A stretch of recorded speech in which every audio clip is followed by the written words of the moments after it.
লাখ টাকার লোকসান।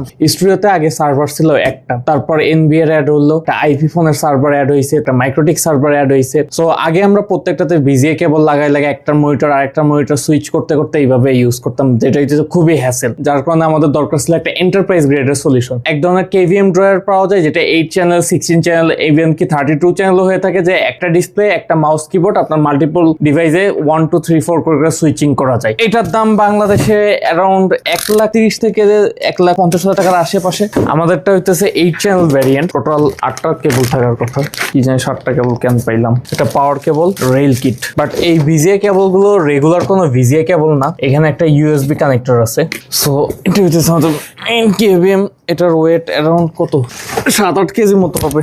এই যে এই পাশে সব পোর্ট গুলো, 1 2 3 4 5 6 7 8, এই যে। সো এই হচ্ছে যে কিবোর্ড, 1 2 3 4 5 6 7 8, টোটাল 8টা সিস্টেমের মধ্যে আপনি সুইচিং করতে পারবেন। যখনই আপনি যেই সিস্টেমে সুইচ হবেন, কিবোর্ড, মাউস আর ডিসপ্লে সহ 3টা পার্টি আপনার সুইচিং হয়ে যাবে। সো এই হচ্ছে আমাদের বর্তমান র্যাক রুমের অবস্থা।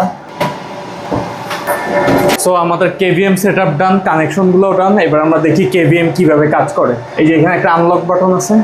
আপাতত আমাদের সার্ভার রুমের পিসিতে আছে 5 নম্বর। আমরা যদি 1-এ যাই, 1-এ হইতেছে যে আমাদের সিসিটিভি ইন্টারফেস, 2-এ আমাদের ন্যাস, আর 4 নম্বরে হচ্ছে যে আমাদের যে মাইক্রোটিক সার্ভারটা আছে ওইটা।